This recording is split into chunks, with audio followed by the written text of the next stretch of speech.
Welcome to Power Fridays Live. I'm your host, Janelle Pulley. And Power Fridays Live is a broadcast with a vision of impacting the world through sharing transformation, spiritual growth, and leadership development in business for entrepreneurs. Power and purpose are a fundamental component of a fulfilling life. Power has a positive effect on people to be influenced, to encourage a course of being in action and creating relationships. And we interview entrepreneurs who are making a difference and discuss business strategies for entrepreneurs. And this evening, I am so excited to have with us tonight author, entrepreneur, and transformational coach, Brad Swift. Welcome to Power Fridays Live, Brad. How are you this evening? I'm great. I'm happy to be here. Looking forward to this. Well, I'm so excited because we are going to learn a lot tonight about being an author, creative writing, and from one author to another. I published my first book in the pandemic. Money just flew out the window. How to create a relationship with wealth, living from paycheck to paycheck. Is a book about money idioms, and it's like, hey, I need a calling card for my insurance business. So let me tell some people about money and have fun with the money conversation. And so, from one author to the next, it's just like there's so much that goes into writing. And so, can you tell us a little bit about how you grew up and how you became passionate about writing? Yeah, there's two pivotal points I would say in my life that led to my becoming a writer. One was way back at the summer of the fourth grade. My mom had recently lost her husband, my dad. We moved to Raleigh, North Carolina that summer. My brother immediately found friends his own age, left me kind of as an only child. I was begging my mom to come out and play. And thankfully, our next door neighbor heard that. And even more thankfully, she turned out to be a children's librarian. And Oh, so one week she brought home a stack of books that were hand selected for a boy my age and gave them to my mom, said, maybe your son would enjoy these. And I resisted. Like the idea of reading, for pleasure was foreign to me and certainly not in the summertime. But my mom persisted. And every time I'd say, please come out and play with me, she'd point to the books. Read something first and then I'll consider it. Finally, I opened a book. And boy, it was a good book. And then so was the second one, and so was the third one. And it was like the bear trap had fallen on my imagination, and I was hooked for life. And I've been an avid reader, primarily of science fiction and fantasy, but a lot of other things as well. So that was the seed was planted, and it was planted pretty deep into the soil at that point. Um, yes. I was went on with my life to my fantasy, or not my fantasy, really my dream was to become a small animal veterinarian. I had that starting at 7 and Oh, never wow. swayed off of that until I found myself in my veterinary practice and on in the mid 80s. On a fluke, I'd seen a commercial about this thing called a Macintosh, and I thought, hmm, that sounds interesting. I was kind of into computers a little bit and didn't understand them, but they look good. And so I went to the bite shop in Greensboro, North Carolina, Oh, and wow. was very, how do I say it tactfully, very cute. Those ladies saw me coming. And by the time I walked out of there, I had a Macintosh printer and Yes. a brand new credit card with all of it on there. And that was on a Saturday. So Oh, by wow. And Monday, what they say, once you have a Mac, you'll never go back. I never have. I've got a Mac right here. It's like probably my eighth or ninth one. But Oh, wow. um, so by Monday, I had buyer's remorse. Like, how in the world am I going to pay for this thing? And the answer was start writing. I Oh, had wow. thought about writing and all that. A lot of people do, but I was motivated because I had a several $1,000 credit card to pay off. I wrote an article. I think it was the 10 reasons to spay your cat, and I Oh, sent it wow. off to a newsletter in Maine per newsletter, and received a check the next month for like $50. And Oh, that was wow. like, this is this is good. This is going to be fun. I can do this. And that's how it started. Oh, wow, that's an amazing story. So, for all of you out there with your computer, want to know what you need to do next to get a check cut, start writing. Help a reporter, Haro.com, help a reporter out. They are looking for writers and looking for, authors on various topics. So, you may want to check that out and, get a check and help a reporter out there, Brad, in the future. But Yeah. I know that you have published of over self have you self-published over 30 books? Are you a Yeah. self-published I, author or do I'm, you work with a company? I just completed my 31st book, and I just chose the self-publishing route back really before it was really popular or Oh. kind of mainstream. I say it's pretty mainstream now. You got two very valid directions you can go. Actually, Mhm. more than two, but for sure, two main ones. And for me, being able to choose my own cover, what the book was going to look like on the inside, and all that, and pick my own editor. I just being the entrepreneur, as you point out, that just kind of fits my personality better. Oh, great. So that's very exciting. So I'm very intrigued about that because I'm a self-published author too. And you have your books available on Amazon? Most of my books are Amazon and everywhere else. Kobo, And Barnes I and assume back Noble. when you first got started. When I first got started, I went the traditional route and invested about 2.5 years of my life, finding an agent and having him shop around the book that I had at that point.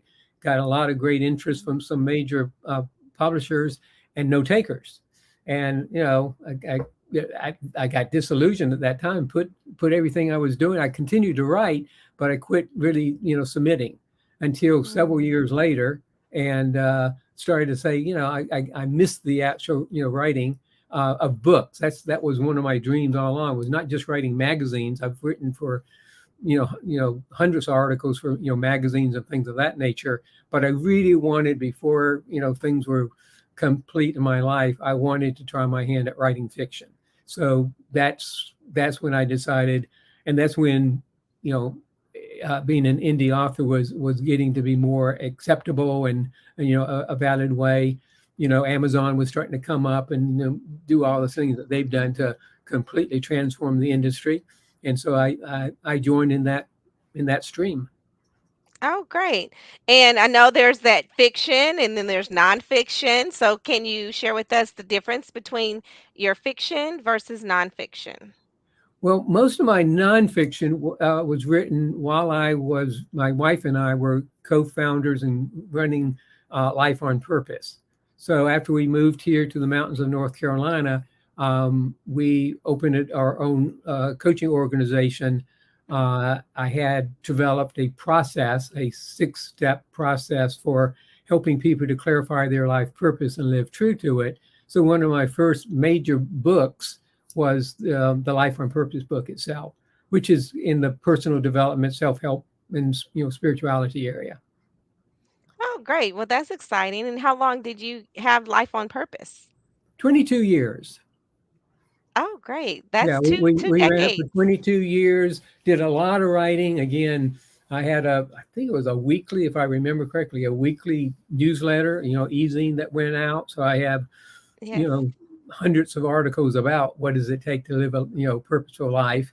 And some of those have found their way into the books. I have a book called Spiral of Fulfillment, which has a lot of the essays that, came from that newsletter.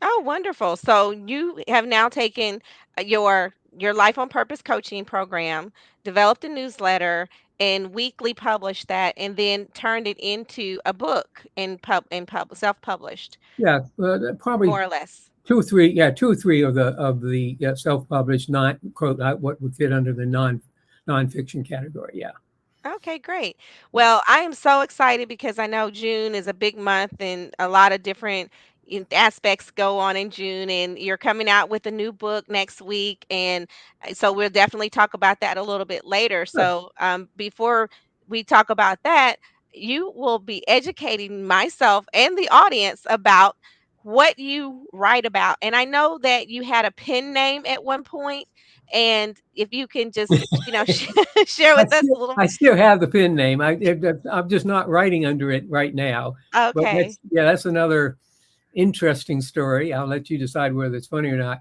So when my daughter was around 10 or 11, she had an author. She did a lot of reading, and my wife and I are both avid readers. So my daughter, was Yes. pretty natural.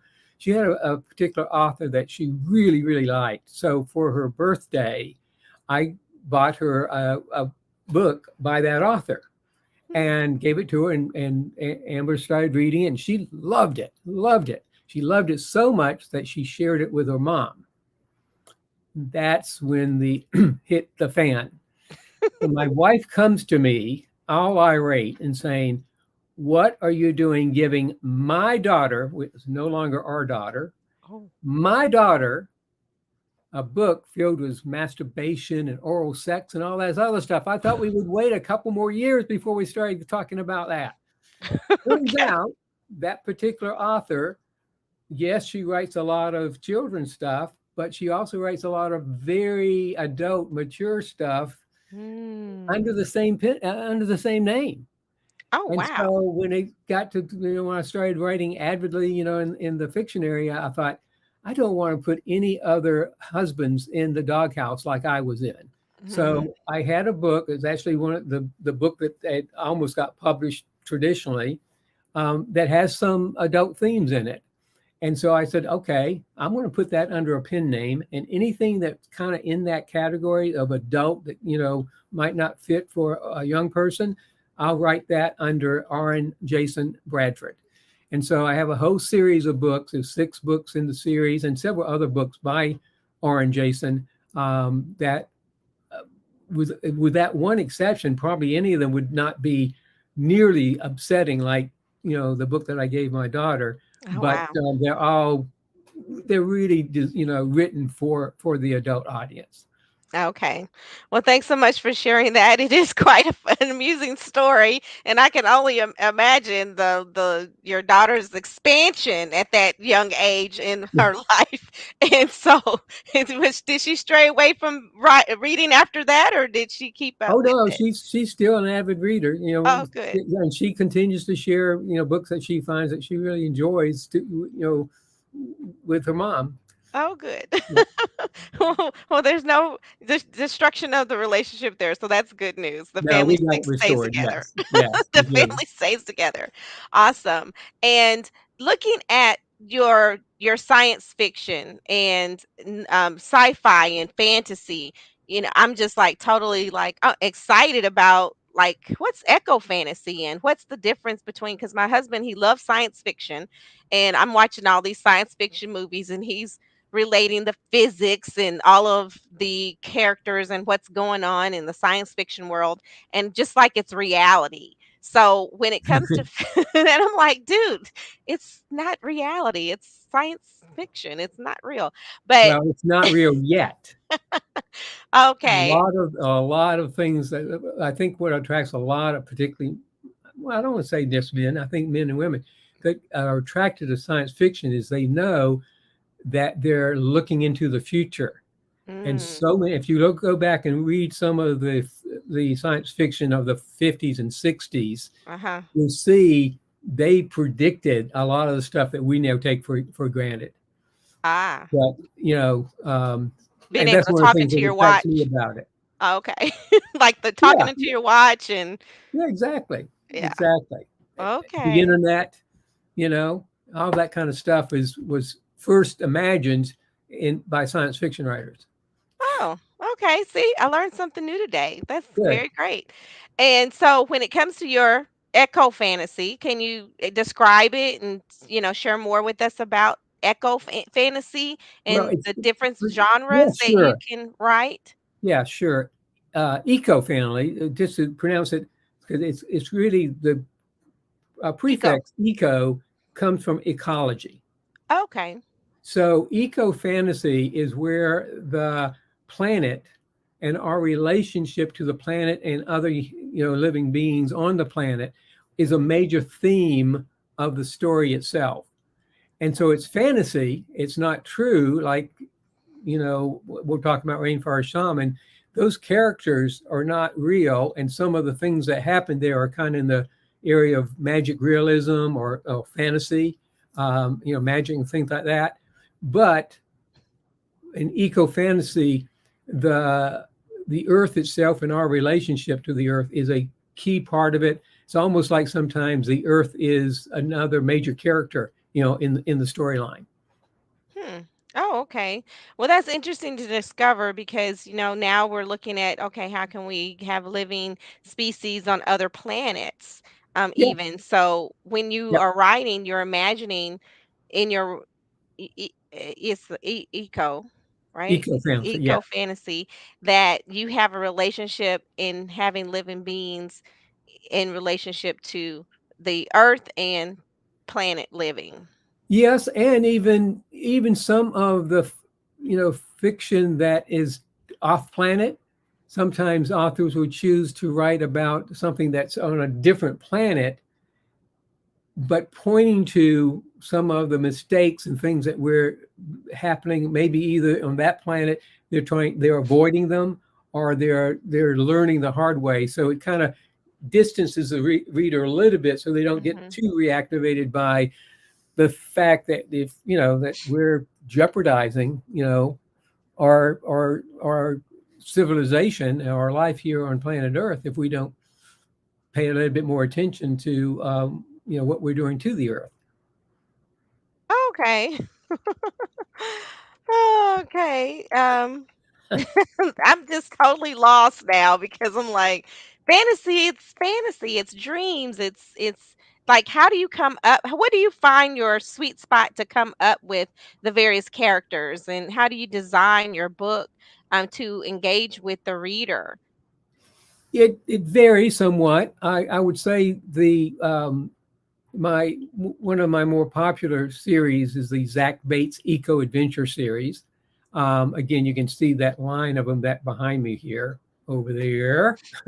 Um, I Yes. started writing those as I started to look at, okay, what was it that I, as a young boy there, the fourth, fifth, sixth, seventh grade, in that area where I really got turned on to, reading, what did I really enjoy reading, and what would I enjoy reading at that age now? Mm. Um, and one of the things that I loved, a series was called the Tom Swift Jr. series. And not only did he have the same last name, that was pretty cool, but he had all these, it's a whole series of books. I don't know, there 10, 15, 20 of them. And every one was about some neat gadget that he had invented and was, contributing and making a difference in the world. And that was cool. Mhm. But by that time, I was already pretty committed to, more of a life science biology direction.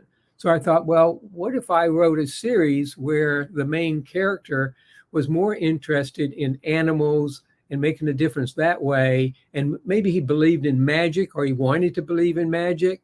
And what would that look like? And what, so that's how Zach Bates got born. And Oh. I've now written a prequel to that series and four other books. And the book that's coming out, I thought to start with was going to be the fifth book, and then there's some themes in there that are more appropriate for like a young adult. So as I was writing it, it got clear it needed to be a spin-off, a young Mhm. adult spin-off from the Zach Bates Eco Adventure series itself. So Okay.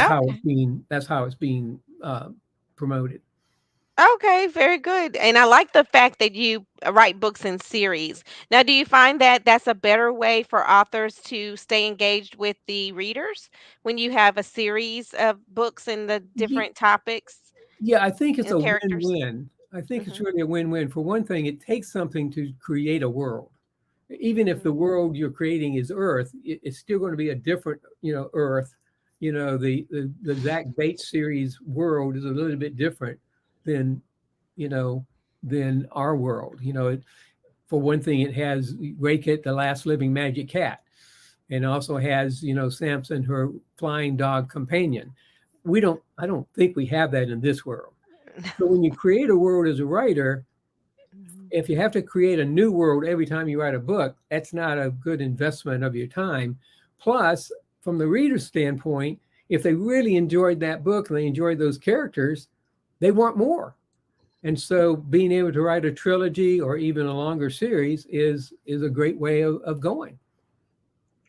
Okay, well, I am so fascinated, and we do have someone sharing tonight that they love the eco stories. That's So, great. That's great. So so there's at least two people out there that know what eco fantasy is. eco fantasy. Yeah, Well, yes. also there's eco fantasy. Just to confuse you a little bit more, there's eco fantasy and there's eco fiction, which is Ah, again where the planet Earth and the relationship to Earth is very important. So there's a book out, was fairly popular. It was called Overstory by Richard Power. It's a fantastic book. I believe it won the Pulitzer Prize. Um, Big book. I've read it twice. This was the first book that I've ever read.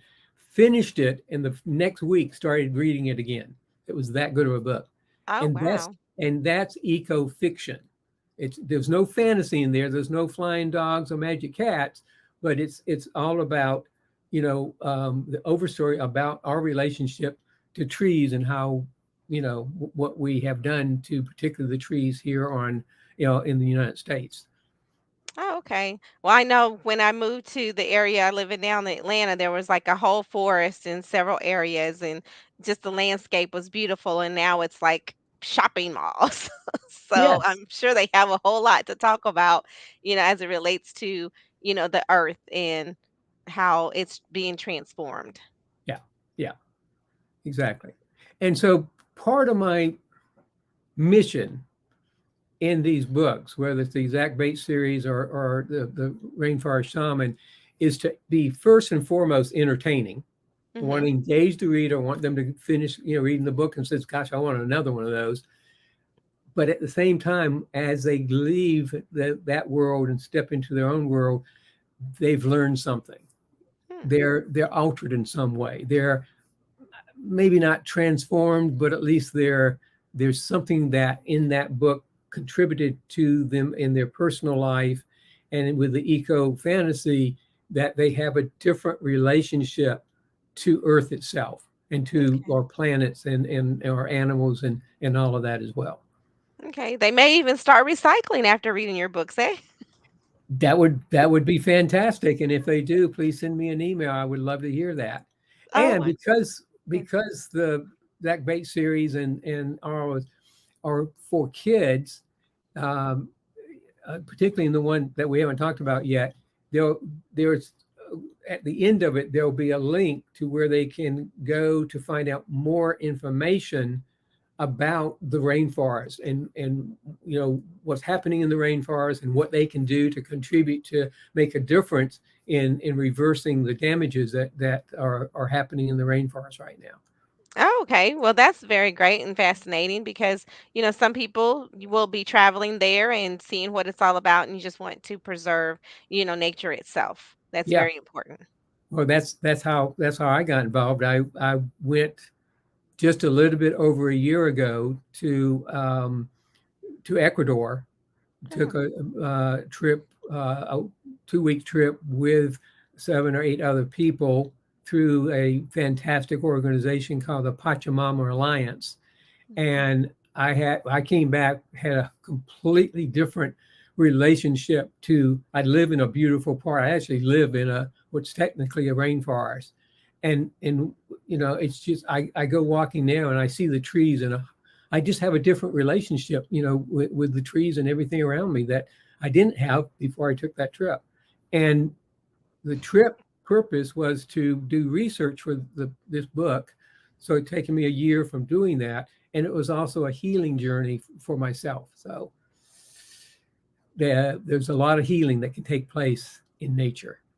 Oh, wonderful. And it sounds like in reading your books as well that people can get a sense of, I hope finding so. themselves and all of that. Well, I Yeah. know that when you speak of where you live in the mountains and the nature and the trees, that you have a customized writer's retreat that I would just love for you to tell the listeners about? Because as an author, I'm like, okay, when am I going to book myself to go up into the mountains and start writing and have all my energy flowing? Because I'm in a nice, peaceful environment. So, can you tell us a little bit more about that? Yeah. Well, I I've been a professional coach, life coach, for about 30 plus years, as well as writing for about that length of time after I sold my veterinary practice. And I thought at one point, when I sold the Life on Purpose, company, that I just wanted to devote all my time to writing and not do any more coaching. And that was great for a couple, 2, 3 years. But eventually I started realizing I'm easier to live with when I have that combination. Mhm. Writing is a pretty singular sport. And so I decided, well, what if I came back out of retirement from coaching? What could that look like? And one day I had this epiphany. I call it my Reese's Cup moment. So those of you who don't remember, there was a Reese's Cup commercial where there was one guy walking down the road eating chocolate, and the Mhm. other, dipping into a jar of peanut butter, and they turned the corner and crashed, and supposedly that's how Reese's Cup got born. So my Reese's Cup moment was, wait a minute, 30 plus years coaching, about the same amount of time writing. What would it look like if I married the two? Mm. Right on purpose coaching. And that's what I do now. So I coach people, especially aspiring authors and also new authors who are just starting out. Maybe they have a book or two under them, and also traditional published authors who want to go transitioning to becoming an indie author. But my primary focus is with those aspiring authors, those people who have said, one day, someday, I want to write a book, just like I did all those years prior to my buying the Macintosh. And then if they suddenly wake up one day and say, I want to start today, but how do I start? I can be that guy to support them and kind of be a midwife for them, to support them through the birthing process of birthing that first book. And so, since we're in this beautiful mountain area, my wife and I run a small Airbnb business. We have a place that was actually used to be my writer's nook. That's where my office was upstairs. And one day we thought, well, why not offer that as an Airbnb getaway? And it can also double as a writer's retreat. So I customize writer retreats. They're usually 3 to 4 days long. But again, I interview the person, find out where they are and what they want to work on and how intense do they want to go into it. And then we customize these writers retreats where they can come and stay here in residence, get the coaching, plus have plenty of time to walk about and think about their books and things like that. That's the Write on Purpose writing intensives. Wow, it sounds amazing, and just like the inspiration that you can help someone develop with your coaching practice, and then with the serenity of the area of like having the whole retreat aspect, it just sounds like by the end of 4 days you're going to have a book that's ready to go. Well, I don't know if you'll have a book ready to go, but you'll be definitely in momentum going in that direction. I know there's a lot of people say, "Oh, you can write a book in 30 days and all that." Yeah, maybe you can. I have no problem with that. But I'm more interested in that you've got the momentum. So whether it takes 30 days or 9 months, Mhm. that it gets delivered and published. Okay, very great. So I'm so that's so wonderful that you offer that coaching practice, and we are going to share a little bit about how you can find out about the coach writing coaches retreat. But last but not least, I'd love to learn about Rainforest Shaman that's coming out next week. So as we close out, you can let us know what age appropriate that this book is for. And then we had a question in the chat about what age appropriate to read the Zach Bates series versus the Rainforest Shaman book. So, Okay, please good. provide us that feedback as well. Yeah. So I would say to answer that question first, the Zach Bates Eco Adventure Series is really great for fourth, fifth, sixth, seventh. Now, if you have an advanced reader, one of my favorite uh, readers because she loves all my books Started reading them when she was 8. Hmm. Um, but that's a little young for most. So I would say in the fourth, fifth, sixth, seventh area would be the best area. That's the sweet spot for that. Whereas this is the book's coming out, Rainforest Shaman, is young adult. Again, there's nothing in this book that a fourth, fifth, sixth, seventh grader wouldn't be able to understand or their parents would find offensive. But it's a little bit more mature because one of the main characters in this is a young man, Luke Bates, who is Zach's older brother, who travels. He's diagnosed with colon cancer, Hmm. and that's a pretty, to me, a fairly mature theme. And so he decides, like I did a couple of years ago when I was diagnosed with cancer, to take a more holistic, natural approach. Hmm. In vet school, I learned one of my first lessons in vet school was first, do no harm. And so I've always kind of tried to follow that philosophy in my own health. And so Luke is kind of me Sounds like going it. to the rainforest to help with his healing process. And Ah. so that book would be more appropriate for the mid-teens on up to the early 20s, or anybody who enjoys, young adult, fiction with a fantasy edge to it. And particularly if you care about Mother Earth. Oh, great. And as we do know, a lot of healing does come from Mother Earth in Yes. the Western, civilization, or do I no Eastern civilization. The healing processes are different in how they take care of one's body. I Yeah. think Yeah. on the And Eastern and this book side of the is picture. the first book in a series. Right now, it's called the Eagle and the Condor series. And you might say, well, what eagles and condors have to do with it? Well, I'd say the old thing is pick up the book and read it, and you'll find out what the eagle and the condor is all about. But there's a particular, I would say, mythology, but maybe Yes. not. Maybe it's something that's actually coming true now. That's a kind of a key part of the storyline itself.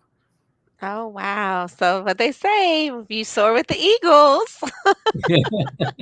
So you will be wanting to get W. Bradford Smith's book next week. It's going to be available. Is it through your website only, or can we Oh pick it no, up at? it will start out being available. I do have a personal bookstore on my website. You can see the place there. That would be my homepage, and you can easily find the bookstore there. And it will also, for the next 90 days, be exclusive to Amazon. And then after that, it will start becoming available through the other channels as well. Okay, very great. And we can all follow you. And I know that I get your wonderful newsletter every week, and Oh, good. and so I do enjoy reading it and keeping up with you and your life. And oh, you live a fascinating life in your retirement, or your rewirement, as we always like to say. You didn't retire, Brad. You just I like that term. I'll borrow that one. Yes, you just rewired and now it's like all of your energy. Well, it was fascinating to hear about your life as a veterinarian, being raised in Massachusetts and growing up in North Carolina, being I a would say one mhm. other place, if you're into it, which I very much am, you can also find me on TikTok. You can just, do a search there. Oh, there he comes. Boy, what timing. That was perfect. I, like many authors, love to hang out in the area of TikTok called Book Talk. And I share almost daily writing tips, write on purpose coaching tips, as well as about, my books, and also about what it's like to be an indie author, which, if you can't figure it out, I love. Yes, and it all started Apple Computer. You should pay this man a sponsorship for buying your computer 30 years ago and keeping I up wish with I could owning one. remember the lady's name that sold it to me. I would definitely, send her a dozen roses. Well, definitely. We'll see if we can get you an Apple sponsorship as a result of this conversation. I used to work for them back in the 90s, so, I don't know if I can I am an pull some avid strings. I still have the computer I bought was one of the first 1,000 Macintoshes, and I still have it. Oh, wow. That is so super duper amazing. I had a tower Mac back in Mhm. Yes, so I had a tower. I don't remember the number that was on it, but you know, I had the one with the just the one screen and the floppy disk. You know, it wasn't even floppy disk, it was a hard disk that went into it. So Mm, yeah. but yes, but I was, you know, very much in Apple, but then going to corporate America, they used PCs and it was such a transition, but I definitely have a heart for Mac because I have iPhone. so Me too. so yes, so great. Well, thank you so much for taking the time. I know it's Friday night. You could be anywhere in the world, and we do appreciate you spending the time with us. And we do would like for you to, if you are a future writer or you're trying to figure out what you want to do and you're looking for your passion, you know, take Brad up on the B and the retreat and go and find yourself and you know find out what you're truly passionate about with your life, and so that you can live a life that you love. So Yeah, as we and mhm. anybody who has an interest in exploring that, I always offer a free, no obligation. I call them my coaching consultations to see. I to offer something of value to them during the call, and then also to explore whether or not the two of us working together would be a good fit or not. No, no pressure, no obligation, but a way people could kind of put their toes in the water and see whether or not they wanted to go forward in that direction. Okay, well, thank you so much, Brad. I know Yes, I. that there could be a lot of people listening to this and taking you up on that offer. So please do have that discovery call, discover your next passion in life, and know that it could be writing because writing is fun, and Oh, so it is. and so is reading. For And sure. thank you so much, Brad, and I appreciate the contribution you have to the world. And where we can get your books, go to wbradfordswift.com. You can also find them on amazon.com, as well as my book is available on amazon.com. So just type in the author's name and our books will pop up for you. So be, do, and have the greatness that you desire because the greatness is in you. And here, Brad is going to help you become an author and bring it out to us so that you can give it to the world so we can leave a legacy. So Yeah, thank you so much for joining us tonight for Power Fridays Live, and we'll see you next week. Thank you. very good. Have a Good night, great night. everybody. Good night.